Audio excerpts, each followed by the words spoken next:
It's time for the Bison Beat, brought to you by First Class Aviation Maintenance and Flight School and Hefty Seed of Lisbon.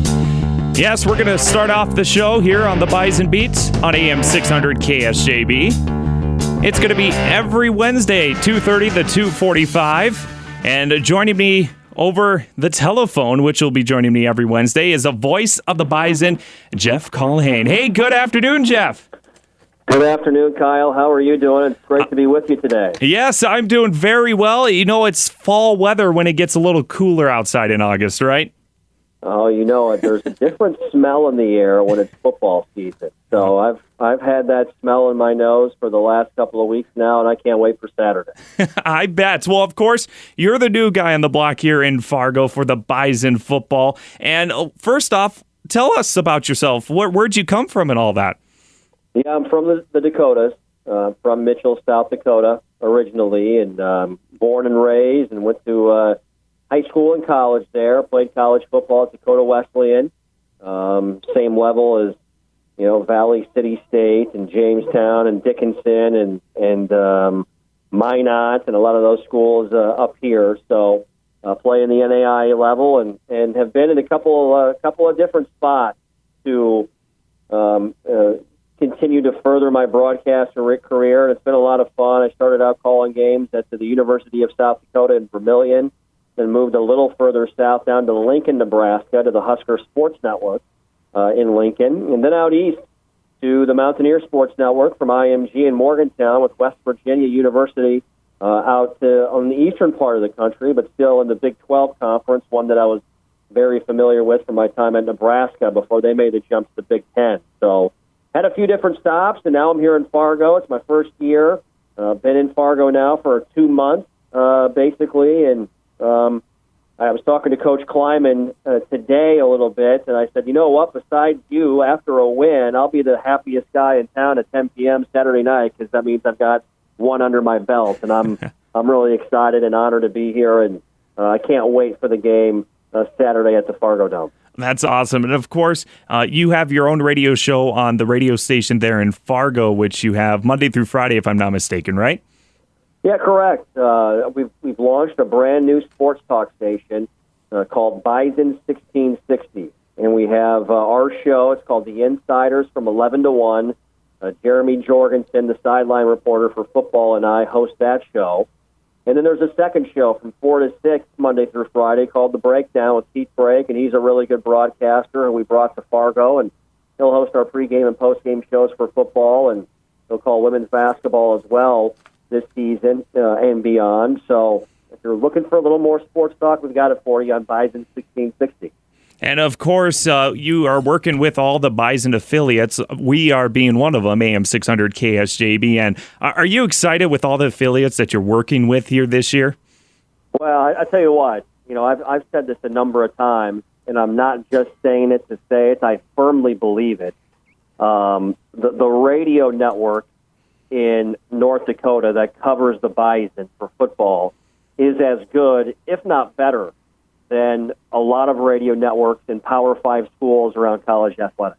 Wow. Jeremy Jorgensen has done a fantastic job of putting this together, constructing it. And, of course, the affiliates, you guys have been fantastic and have been so awesome. And just to have the availability to have Bison football on your stations across the state. And so it's a fantastic network, and it truly is one of the top college athletics radio networks in the country, and it's great that it's in the upper Midwest, and also very unique that it's at the FCS level as well. So It is a fantastic situation to be a part of, and a great opportunity as well for North Dakota State University. And we're glad that you're joining us here throughout the afternoons on Wednesday, and of course bringing you all the play-by-play action on the Saturdays. And I think they're all Saturday games this year, aren't they, for the Bison? Yeah, Saturday games. They could switch up to a Friday during the postseason, but yes, game day will be a Saturday here in 2016. All right. Well, talking about Bison football now, and last year, of course, they won their 5th championship for the Bison football team. What have you seen from this year's team, like the players that graduated and the players that are returning? Well, the obvious response right off the bat is Carson Wentz, the number 2 overall pick in the draft. And, usually you would have a situation where you lose the number 2 pick at the quarterback spot to the NFL, and your program is going to be in trouble. Not so with North Dakota State here this season. I mean, it's I tell you what, sometimes you have injuries that are a blessing in disguise in a weird way, and I think that's what happened here with Carson going down and Easton Stick being able to come in and keep that team on the championship tracks last season, going 8-0. Pretty special. I think, folks, I hope they realize what was accomplished by last year's team by continuing this run and winning a 5th straight national championship. So Easton Stick returns, a loaded backfield led by King Frazier, Bruce Anderson, and Chase Morlock, and Lance Dunn's a fantastic player as well. The wide receivers return R.J. Urzendowski and Darius Shepard. It will hurt that Zach Brosnan out there, the all-time leader in basically every receptions category at North Dakota State. So those are the skill players. Up front, you've got the road graders returning, and Zach Johnson and Landon Leckler and Jack Plankers on the right side, and Colin Connor is going to get his start at left tackle. And unfortunately, Austin Kunert's going to miss the first 2 games due to academic issues with the NCAA. So Tanner Volson will get his start on Saturday night. Mm-hmm. And then defensively, it doesn't get much better than the Bison front 7. I mean, the front 4 is phenomenal with Brad Ambrosius and Greg Menard on the end spots. And then you have Steidel and Tangway in the middle. And I don't know if there's a better group of linebackers in the country than Nick DeLuca, MJ Stump, and Pierre G. Tucker. So that front 7 is pretty good, pretty darn good. Some questions at corner with the departures of C.J. Smith and Jordan Champion. Mm-hmm. Jalen Allison is going to play a lot. He spent some time as a nickelback a year ago and has experience. Jalen Wimbush is a guy that will get his first look at the cornerback position. And Robbie Grimsley and Trey Dempsey return at the safety spot. So it's a veteran group that didn't lose you lost some very talented guys. You didn't lose a ton of players off of last year's team, and you only have 11 seniors on this year's team. So there's excitement this year and for the future to come with this football squad. And we were talking, they were all freshmen at one point. How are the freshman class this year, the Redshirts and everybody coming in from the high schools? Well, you're not going to have one guy as a true freshman that's going to play right away. Mm-hmm. Chris Kleiman has mentioned that they will redshirt everyone. Now, that could change as the season moves along. You never know. But one guy that jumps out at me is Sean Engel from Chaska, Minnesota. He's a 6'4" wide receiver who's a little slight right now. It would help him to have 1 year under Jack Kramer, the strength coach, and working with him in the weight room. But he is going to be a threat for this team in the passing game for years to come. As far as the redshirt freshman situation is concerned, Eric Bachmeyer is a guy, as a freshman a year ago, who's now a sophomore, that didn't play a whole lot. He played a lot in special teams and really came on later in the year. The light bulb has gone on for him. He's going to be a guy that backs up Robbie Grimsley at the safety spot. And there's going to be some guys up front along the offensive line. There's a younger Zach Johnson. Zach J. Johnson is a big fella that will play a little bit of left tackle coming up in this game on Saturday night as well. So there are some younger guys out there that are going to get a look, that are going to have their shot. Darren Kelly is a newcomer. He's not a freshman or a redshirt freshman. He's a junior out of the North Dakota State College of Science down in Wapaton, but he'll play a little bit as well at the cornerback spot. So there are a few newcomers here and there sprinkled in that'll help the veterans out this season. Awesome. Well, once again, Jeff, thank you. We're going to take a quick break here. And once again, we are talking to voice of the Bison, Jeff Culhane, and we'll be back here on the Bison Beat right after this quick break. First Class Aviation is proud to announce they've expanded to the Blue Hangar at Jamestown Airport. Their new flight school offers a full range of instruction, including private pilot, commercial, instrument, and biannual flight reviews. Aircraft rentals are now offered too. As always, Jet A and 100 low-lead branded airplane fuel is available 24/7. Owners are NDSU Bison team makers at First Class Aviation, flight school, and aircraft maintenance at Jamestown Airport. Go Bison! Don't give up on your soybeans too early. Hi, I'm Darren Hefty with Hefty Seed Company. Far too often we see yield left on the table because either the growing season just wore people down, or they simply were tired of spending more money. If a $5 investment turned into $10 to $40 in a month, would you do it? To find these opportunities, keep scouting your fields all the way until the soybeans start to turn yellow. There's a potential for a very nice crop. Don't leave yield on the table by giving up on your soybeans too early. Call 1-800-27-HEFTY for the answers to your agronomic questions. It's time for North Dakota State football. Hi, this is Jeff Culhane. Join our network broadcast crew Saturday, August 27th as the 5-time defending national champion North Dakota State Bison open up the 2016 campaign against the 6th-ranked Charleston Southern Buccaneers. Quarterback Easton Stick returns along with a loaded backfield, and Butkus Award candidate Nick DeLuca anchors a ferocious front seven. Our network coverage begins at 6 p.m. Central right here on the Peterson Farm Seed Bison Radio Network. Bison Football right here on AM 600 KSJB and KSJBAM.com. All right, we're back here at the Bison Beats. Kyle Dean here with you, and we are talking to voice of the Bison, Jeff Culhane. Once again, thank you, Jeff, for joining us here on this Wednesday afternoon.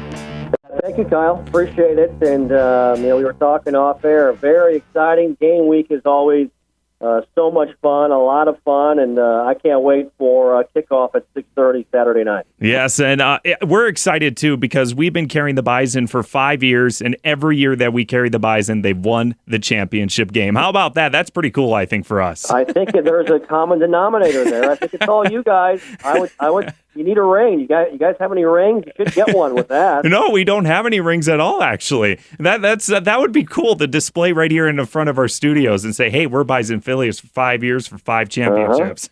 There you go. I guess a good idea. All right. Well, of course, the game is coming up on Saturday night, and they are playing Charleston Southern, right? That is correct, right?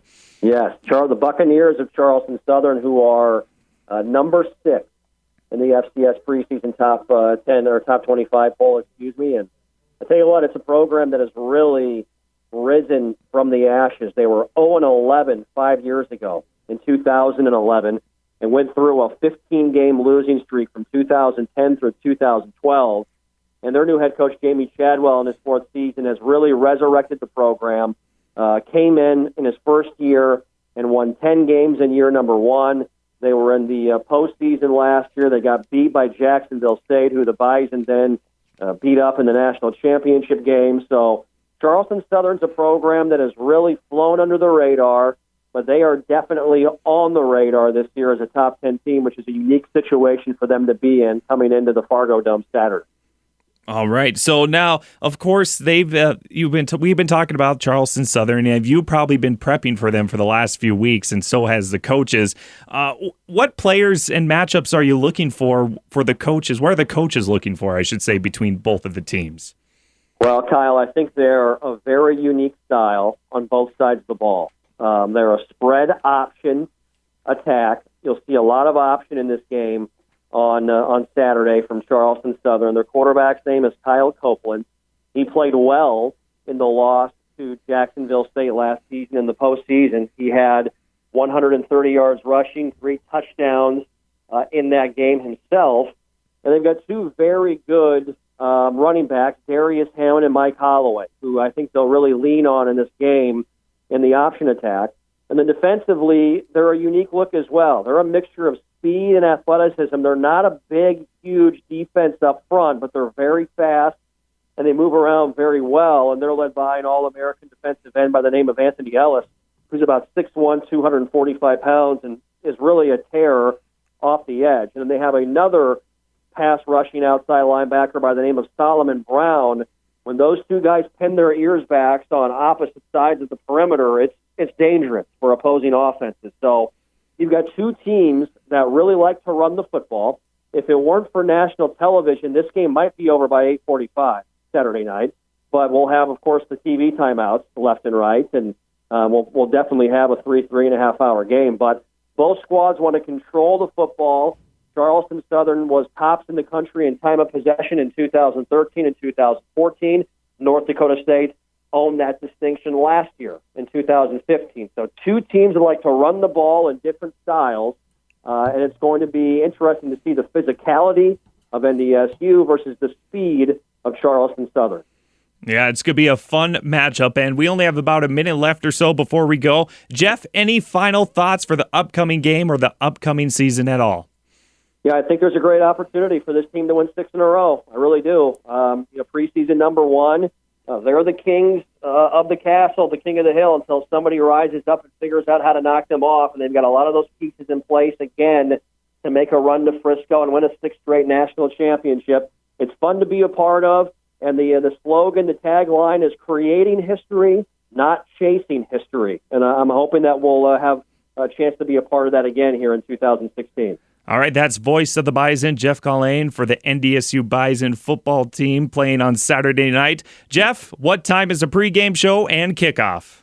Yep, 6 o'clock is pregame on network stations across the state and also in the Twin Cities, and then kickoff just after 6:30. So tune us in 6 p.m. Saturday night as we get things rolling on the Peterson Farm Seed Bison Radio Network. All right, Jeff, thank you very much for joining us here this afternoon, and we will talk to you next Wednesday, all right?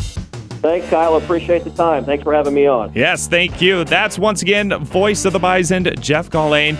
We'll be having the Bison Beat every Wednesday, 2:30 to 2:45 right here on AM 600 KSJB. That'll do it for that show.